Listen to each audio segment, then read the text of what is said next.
See if you can find that, Jamie. Here it is. Listen to this. God made Adam a suitable helpmate.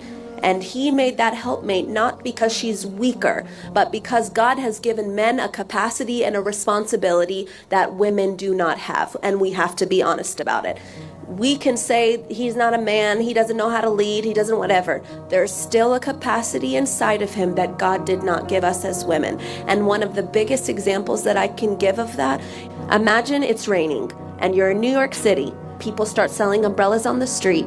Those $5, $10 umbrellas, they're not worth much, but they get the job done until you get home.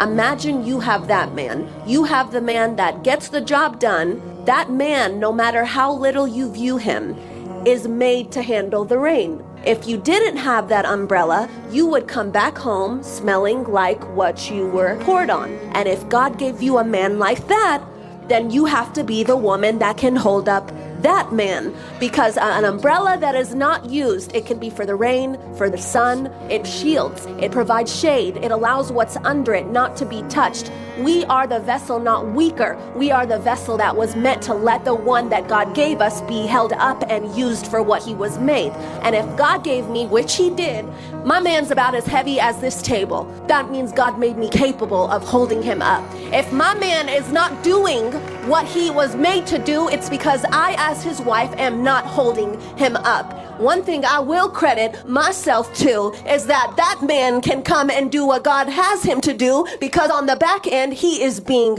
held up and held down. If you think submission is because the man is doing what you believe is right for a man to do, then you've missed your assignment before God. God will bless your obedience as being a wife. Submission does not make you a weaker vessel. It just makes you the part of the machine that is needed to function, but entrusting somebody else's responsibility that that's what they were made for, to do what God has made them to do. He is not going to submit to me the way I'm going to submit to him. That's not even biblical. If God has made the man the head of the house to love his wife as he is to love the church, God is going to hold him to a standard. God is also going to hold you to a standard. And it's not going to be dependent on, did you value him, or did you do right by him because he did right by you, or you did right by him because you did right by what God commanded you to do. You will see a dynamic transformation inside of your home when you begin to obey his word. Submission is our safety as wives. Keep trusting God, but allow your heart to not be tainted if he's doing right by you.